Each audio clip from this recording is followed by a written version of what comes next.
뭐 이러면 이제 한번 반대했겠죠. 이게 굉장히 중요한 포인트인데 그때 막 늘려가는 게 맞는 건 사람들이 앞으로 소비를 해도 이쪽을 크게 하지 않겠다 생각은 너무나 당연한 것 같고요.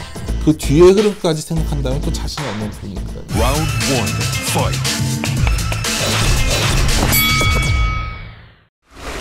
안녕하세요. 박종훈의 경제한방입니다. 그동안 증시를 끌어올렸던 힘, 누가 뭐래도 유동성의 힘이었다 이렇게 말할 수 있을 것 같은데 이제 그건 좀 끝나가는 것 같아요. 그러면 이제 새로운 시대에는 어떤 방법으로 증시를 바라봐야 되고 어떻게 예측을 해나가야 될지 늘 시장에 대해서 객관적이고 현실적인 조언을 해주시는 이베스트 투자증권 윤지호 리서치 센터장을 모셨습니다. 안녕하세요. 네, 안녕하십니까 기자님. 네, 안녕하세요.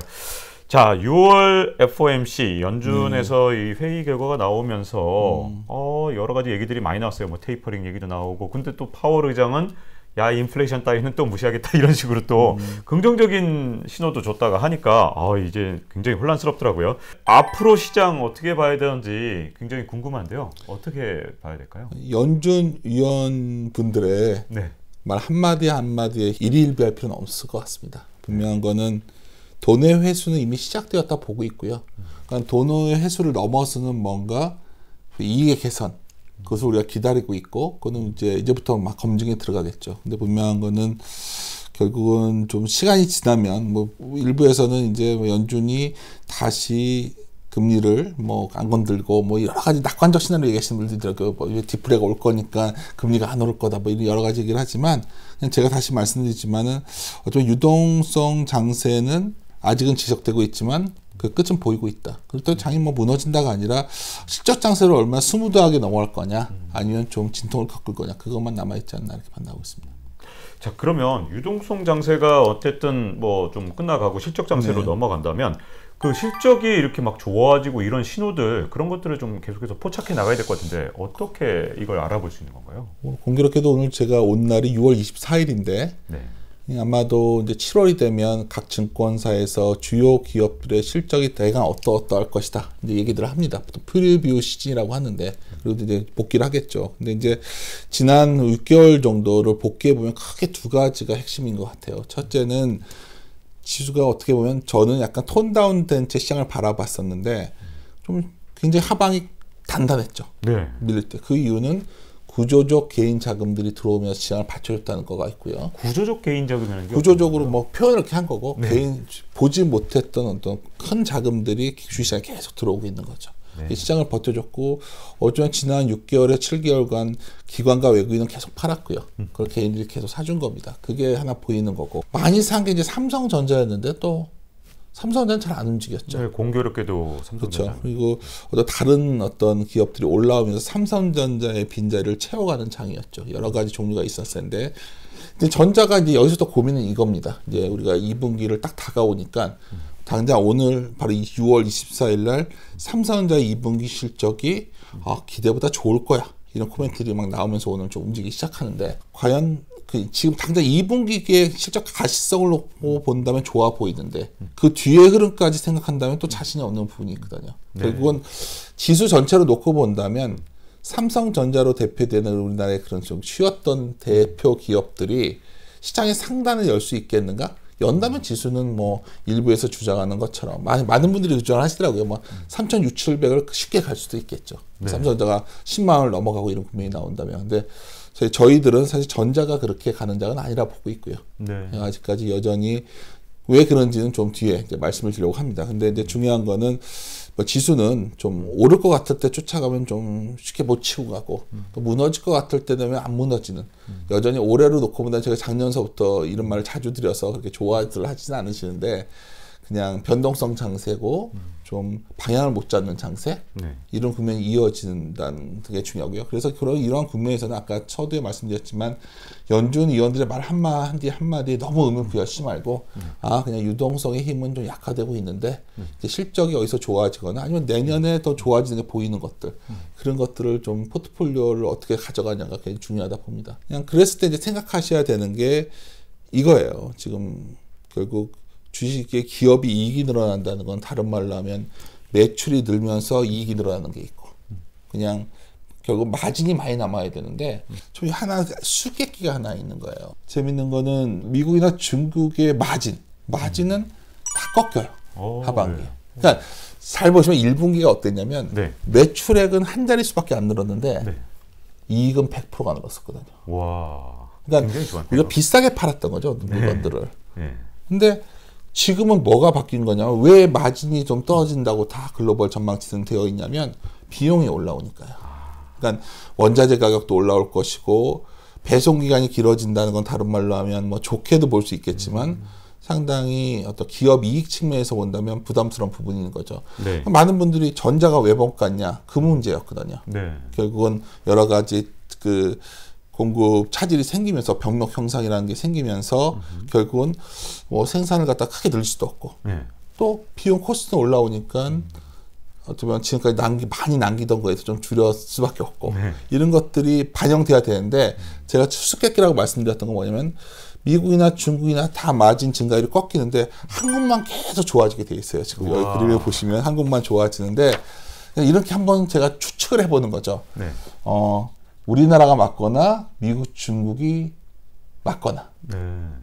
그쪽이 너무 보수적이거나 우리가 너무 진취적으로 예상을 제가 봤을 때는 이제 했거나 제가 뭐 너무 뭐 네. 외국만 추종하는 게 아니라 네. 하여튼 사람들이 인건비도 올라올 거고 유가도 올라와 있고 운송비도 너무 많이 올랐거든요. 그러니까 네. 이런 것들을 감안한다면 마진이 준다고 보는 게 맞지 않을까요? 네. 그래서 저는 오히려 2분기에 가식성은 들어와서 굉장히 좋아 보이지만 지금 문제는 2분기 실적 발표 때까지는 그래도 그 기대감을 좀 작동할 것 같아요. 예를 들어서 삼성전자가 오랫동안 쉬었는데 네. 아 그래 한번 나도 가볼게.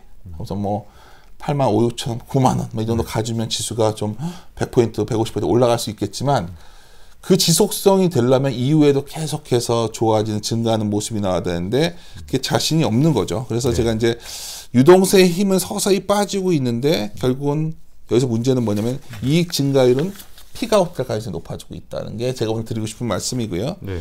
아마 1분기에는 굉장히 놀라운 이익 서프라이즈가 보였는데 아마 그것 때문인지 우리는 굉장히 공격적인 이익 추정들이 들어가 있어요. 네. 그래서 저는 이 가시성이 나오는 2분기까지는 좀 그래도 시장이 시도를 하겠지만 이후에는 분명히 마진 축소 가능성을 염두에 둬야 된다. 네. 그래서 오히려 본격적인 실적 장세는 기대가 낮아질 때 나오지 않을까 오히려. 사람들이 보통 우리가 주식시장에 있는 사람들이 저희 같은 사람들의 추정치가 얼마나 안 맞으면 네. 좀 이게 너무 기대가 높으면 이게 자기세로 안 되고요. 좀 기대가 낮아지는 상태에서 좋아질 때 주가가 좋아지거든요. 그래서 그런 국면이 좀 하반기에 있지 않을까 조심스럽게 말씀드리고 싶은 부분은 그 부분입니다.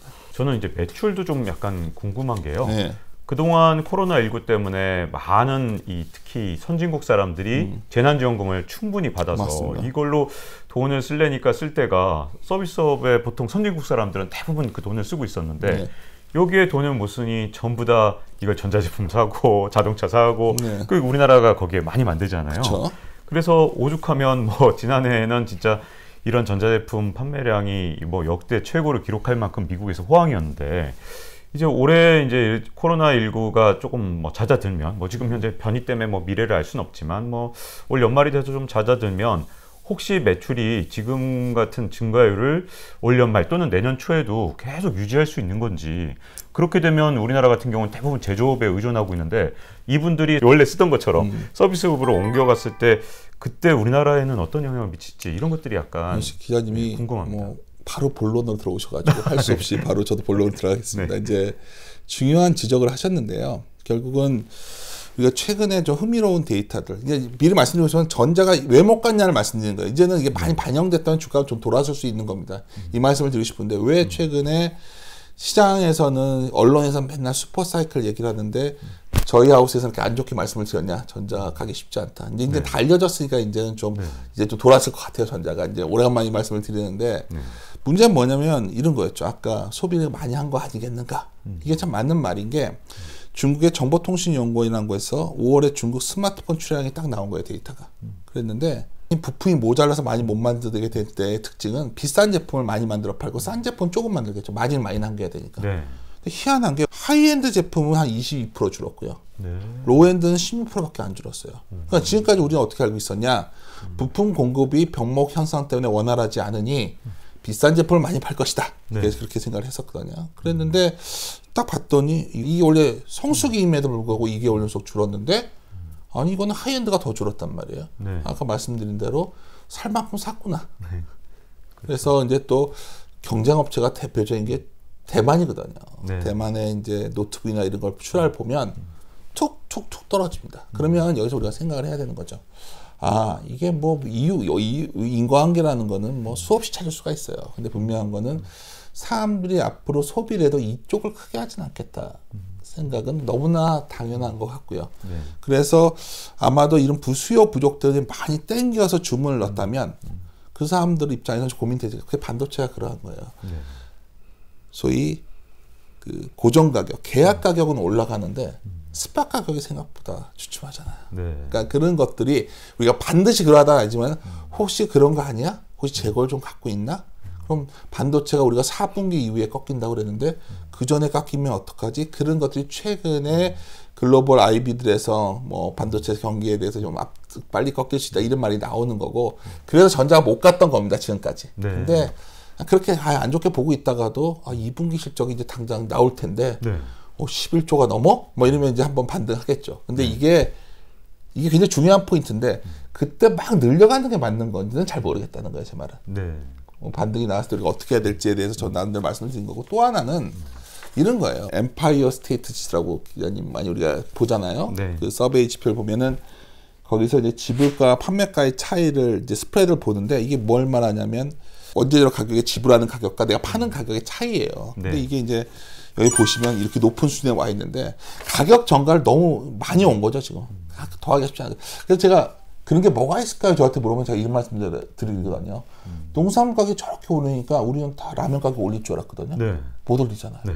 가격 전가를 못 하고 있어요. 못하고 네. 있죠. 그리고 시멘트 가격도 막 지금 뭐 올렸다고 막 좋다고 그러는데 네. 몇 년 만에 올렸는데 좀 요만큼 올린 거예요. 그러니까 이게 가격 정가를 수용할 만한 어떤 강한 수요가 안 보이는 거죠. 저보다 똑똑한 연준에서는 그러한 부분을 봐서인지 기저효과가 사라지고 나면 인플레이션 심리도 좀 내려갈 거야 이런 말도 하는 거고 혹시 경기가 그만큼 강하지 않으면 어떡하지 이런 고민도 하는 거죠. 물론 최근에 미국채를 보면 2년짜리는 급하게 오르지만 10년채는 좀 그렇잖아요. 그래서 이제 우리 흔히 말하는 장단기 금차 역전이 나오니까 막 또 뭐 큰일 났다 하시는 분들도 있지만 사실 그 정도는 아니에요. 이게 인플레이션이 내려와서 그러는데 분명한 거는 모르는 거죠. 혹시나 저게 정말 경기가 생각보다 안 좋은 거 아니야? 네. 기자님 뭐 그런 추론도 가능한 거 아닙니까? 그러니까요. 사실 네. 이 장기 금리가 올라갈 때는 올라가서 걱정이었는데 네. 저게 왜 갑자기 떨어지지? 사람들이 지금 전망이 지금 굉장히 제가 나쁘게 이제 바뀐 이 거 아니야? 그림을 하나 가져왔는데 뭐 다 네. 아시는 그림이니까. 근데 네. 이제 그런 생각을 하는 거죠. 어떤 분들은 그래 성장이 안 나오니 네. 금리라는 게 결국은 성장 플러스 물가니까 물가도 내려왔지만 그래 그럼 성장이 희소화됐어 성장주 사야 돼. 막 이렇게 단순 논리를 하면 안 된다는 거예요. 지금은 여러 가지 가능성이 막 혼재되어 있는 구간이기 때문에 네. 그게 단정적으로 접근할 수가 없어요. 이런 추론도 가능할 것 같아요. 금리를 한번 좀 약간 지켜보셔야 되는 이유는 우리가 어제 그러니까 23일이었죠. 옐런 의장이 결국 그런 말을 했죠. 그러니까 미국의 부채 한도 협상 전에도 한번 왔을 때 제가 올해 네. 가장 중요한 이벤트 중에 하나를 말씀드렸는데 네. 그렇죠. 그냥 빨리 해라 7월 말까지. 그때까지는 굉장히 조심스러운 것 같아요. 그 연준의 DKW 모형이라는 게 있는데 거기에 명령 금리 구성 요소를 뒤져보면 우리가 보기에는 인플레이션 기대가 엄청 날 것 같지만 가장 큰 작용이 최근에 금리에 뭐 기자님도 저 오늘 방송 제가 보면서 그런데 수급 문제더라고요. 국채 발행. 네. 근데 지금은 세금을 걷고 국채 발행을 좀 조심하는 것 같아요. 그 부채 발행 한도 상향이 있으니까. 그렇죠. 그거 지나고 나면 다시 좀 늘지 않을까요? 네. 그래서 금리가 저는 그 7월 지나고 나면 다시 좀 움직일 가능성도 있다. 그러면 그렇게 지금도 지수가 이제 뭐 3,300, 3,400 이 정도까지 열어놓고 보겠지만 네.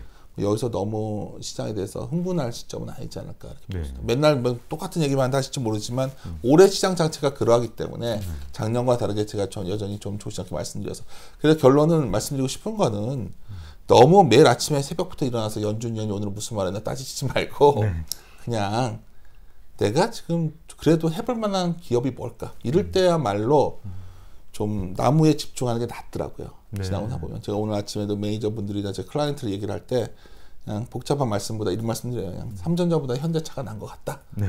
뭐 이런 말 하는 게 낫지. 여기서 연준의 위원 누구는 이런 말씀하셨고 하면 제가 그분 친구도 아니고 제가 얼마나 알겠어요. 그러니까 우리가 이제 고민의 깊이를 요새 이렇게 새벽잠 설치신 분들이 많다는 소문을 들었는데 굳이 그러실 필요는 없다. 최소한 말씀드리고 싶어요. 예. 근데 이제 많은 분들이 이제 힘들어하시는 건 그런 것 같아요. 아니 이게 올라갈 거라고 많이 얘기했던 삼성전자 샀더니 삼성전자 안 오르고 오히려 야 이제 코로나19 끝나면 비대면 끝나고 대면 경제 쪽이 이제 뭐 예를 들어 주가가 많이 오를 거야 하고 이렇게 얘기했는데 웬일로 뭐 카카오나 네이버처럼 여전히 비대면 그쪽에 주가가 막 오르고 이 생각과는 다르게 움직이는 약간 이 어떻게 섹터별로에 보면 이 예상 이렇게 막 하는 사람들이 예상했던 종목이 아닌 다른 데서 자꾸만 오를 때마다 많은 분들이 아 이거 내가 자꾸만 이제 그때마다 차선을 바꾸시는 분들이 굉장히 어려워하고 계시지 않을까 최근 들어서 장세 때문에. 그러면 안 된다는 거죠. 그러니까 쉽게 말해서 저도 어디 가면 이제 인터뷰나 항상 여행줄 말씀드려요. 내년에 여행은 갈 거. 제가 봐도 여행에 돈을 많이 쓸 것 같아요. 그렇죠. 사람들이 지금 여행에 가장 굶주려 있으니까요. 폭발 소비가 날 것 같은데 문제는 얼마나 2분기 실적이 안 좋겠어요. 그러면 2분기, 3분기 때마다 실적 쇼크가 나올 때 그때 사면 좋겠다는 전략을 짜셔야죠. 그런 거는 그때 사셔야 되고 지금은 당장 다가오는 거는 전자가 2분기에 실적이 아주 좋으니 뭐 그런 것들을 실적 시즌에 실적 장세로 완전히 들어가지는 않았지만 그 성격에 많이 혼재돼서 들어가는 게 최근 흐름을 보면 곳곳에서 드러나고 있어요. 그래서 이제 또 하나 말씀드릴 수는 시장에서 요새 제일 화두가 되는 카카오 아닐까요? 그러니까 이제 카카오를 많이 편입한 펀드와 아닌 펀드의 차이가 너무 커져.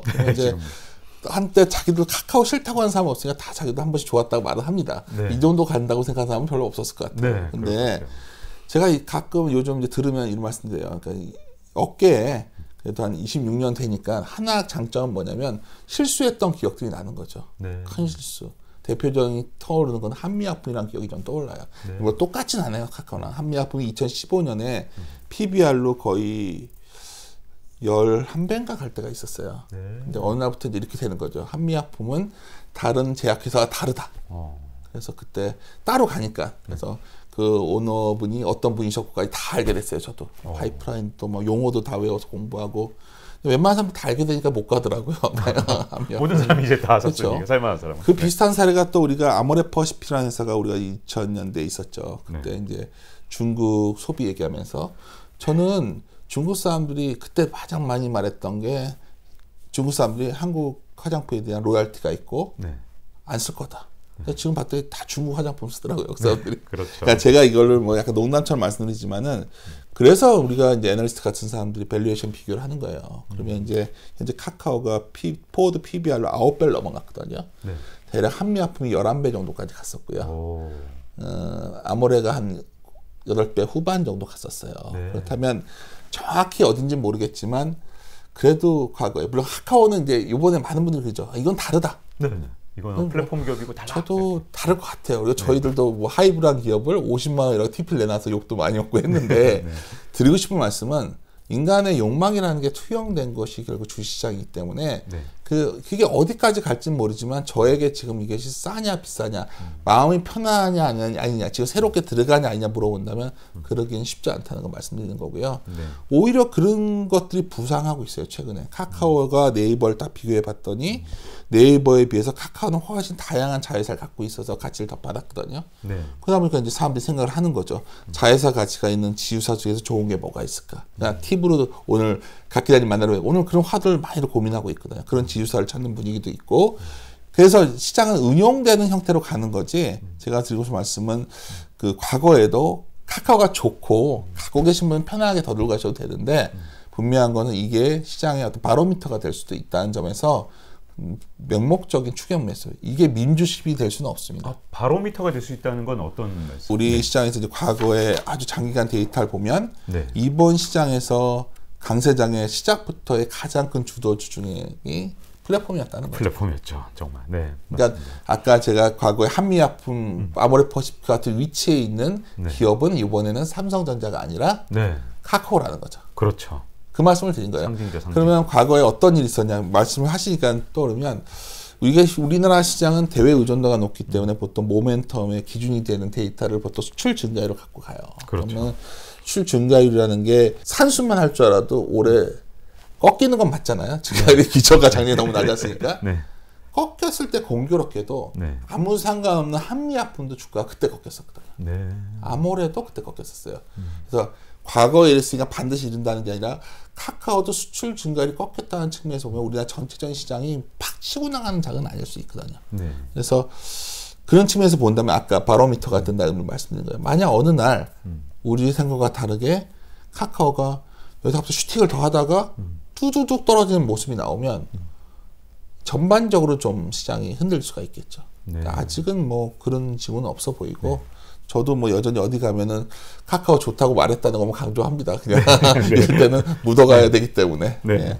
자, 그러니까 지금 시장 상황을 좀 살펴보면 딱 이런 것 같아요. 우리 이제 국내 투자자들하고 외국인들하고 시각차가 좀 큰 것 같거든요. 왜냐하면 사고 파는 걸 보면 우리 개인 투자자들은 여전히 우리 증시에 대해서 좀 기대를 많이 하는 것 같고 외국인들은 좀 그렇지 않은 것 같거든요. 근데 이게 옛날 생각이 나는 게 2006년, 7년에 우리나라 코스피 지수가 1600을 처음 넘을 때 그때 외국인들은 이 우리나라 주식을 팔기만 한 게 아니라 매도 포지션을 해갖고 우리 1600대에서 무너질 거라는 쪽으로 아마 베팅을 했던 것 같고 그때 미래 땡땡 회사 덕분에 거기에 그냥 뭐 온갖 사람들이 전부 다 우리나라에 대한 그 희망을 갖고 펀드를 가입했고 그러다 보니까 우리한테 자금 여력이 충분해서 1600도 막 뚫고 나가서 2000까지 뚫는 그런 쾌거를 보여줬다가 이게 장기적으로 봤을 때는 또 어쨌든 그게 다시 무너졌단 말이죠. 그러다 보니까 지금 이제 우리 개인 투자자들하고 외국인하고의 어떤 시각차가 그때 2006년, 7년 그때 모습하고 좀 비슷하지 않나 하는 생각 좀 들거든요. 그런 비슷한 점도 있는데 네. 하나 여기서 한번 우리가 약간 비틀어서 돌려서 한번 생각을 해보면 결국 시장에서 기대하는 거는 주가라는 게 PER이 올라가거나 네. EPS가 올라가거나 PER이 올라오는 건 보통 유동성에 힘이 많죠. 그래서 보통 MT 증가율이 늘어날 때 PER이 올라가는데 근데 MT 증가율은 꺾였어요. 그리고 특히 국내적으로 말씀드린다면 최근에 이주열 총재님께서 정말 우리도 중앙은행이 존재한다는 의미를 확실히 보여주셨기 때문에 정말 확실하게 새롭게 제가 정말 요새 네. 식사 자리에서 멋지다. 네. 근데 같은 분명한 거는 저 정도 확고하게 시기까지 못 봤기 때문에 아마 올해 한번 하고 내년 1월에도 한번 할 수 있는 거잖아요. 3월에 선거가 있으니까. 네. 그것도 감안하셔야 되거든요. 근데 제가 이 말씀을 왜 드리냐면 국내 유동성은 아주 그걸보다 MT 증가는 꺾여 내려온 확률이 높아졌죠. 그러면 우리가 기대하는 거는 개인 외에 외국인들이 확 사주는 리스크온 장세를 많이 생각해요. 네. 외국인들이 사줄 것이다. 그러면 외국인이 사준다는 건 다른 말로 하면 달러가 약하다는 의미 아닐까요? 그렇죠. 달러가 약할 때 보통 리스크온이 생기는데 달러가 어떨 때 약해지려면 미국 경제가 안 좋아져야지 약해질 거 아닙니까? 네. 근데 문제는 전 세계에서 미국이 가장 집단면에 가까이 오고 있어요. 네. 더 중요한 건 이번에는 아까 사실 기자님이 서두에 아주 정확한 지적을 해주셨는데 제조업은 빨리 회복이 됐지만 서비스 회복이 매우 느렸거든요. 근데 이제 드디어 그 미국의 서비스업이 살아나는 거예요. 이게 굉장히 중요한 포인트인데 연준에서 계속 말하는 게 좀 있으면 스트롱한 고용 회복을 보일 것이다. 그래서 이제 제가 미국의 고용의 86%가 서비스업입니다. 86%예요. 그러면 서비스 고용 증가가 바로 경제 정상화를 의미하는 건데 그럼 미국 경제가 가장 먼저 정상화된다는 거겠죠. 그렇죠. 그러면 미국의 소비가 늘어난다는 건 다음 문제고 결국은 서비스업이 살아나면 달러는 강해졌습니다. 제가 과거 데이터 그리고 보면 서비스업이 좋아졌을 때 달러가 약한 적이 없어요. 그러면 우리가 기대하는 거는 그래 다시 이머징으로 달러가 약해져서 이머징 쪽으로 돈이 많이 들어와서 한국도 많이 사주고 왜냐면 약한 고래 국가들이 흔들리고 있잖아요. 최근에 네. 체코가 그저께가 금리 올려버리더라고요. 체코도 그 제조업 베이스가 강한 나라거든요. 그리고 브라질도 이미 저번에 75bp 올랐었고 뭐 그런 상황인데 그렇게 보면 달러가 그렇게 약하지 않다면 외국인들이 많이 팔았으니까 얼마 더 팔지는 않을 것 같은데 엄청나게 우리 진실을 선호해서 마구마구 들어올 가능성도 낮다는 거죠. 그래서 제가 아까 말씀드렸던 게 유동성 상세는 유동성의 힘에 의해서 올라가는 PER이 올라가는 장세인데 그거는 좀 힘이 좀 빠지는 느낌이 있고 결국 우리가 기대할 수 있는 거는 기업이익이 EPS가 올라가면서 시장을 받쳐줘야 되는데 그거에 또 하나의 약간 약한 고리가 비용이 좀 올라와 있다 보니 이것이 어떤 식으로 해결될지가 좀 궁금하다, 이 말씀을 계속 강조드리는 겁니다. 네. 자, 이렇게 이 윤지호 센터장님과 함께 이번에 편에서는 이 글로벌 시장 그리고 국내 시장에 대해서 전체적인 조망을 좀 해봤거든요. 근데 이제 궁금한 건 아마 많은 구독자분들이 이걸 거예요. 어떤 주식을 사야 되고 또 어떤 자산에 투자해야 되고. 그래서 다음 편에서는요, 구체적으로 지금 이 어려운 상황에서 어떤 자산들을 선택해야 될지 좀 더 구체적으로 여쭤보도록 하겠습니다. 다음 편 기대해 주시고요. 잊지 말고 구독과 좋아요 꼭 부탁드리겠습니다. 다음에 뵙겠습니다.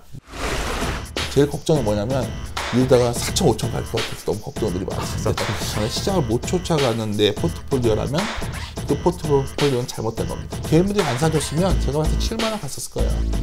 근데요, 그 끝없는 사랑만 갖고서는 죽다라는 게 가기 힘들어요. Round 1, fight.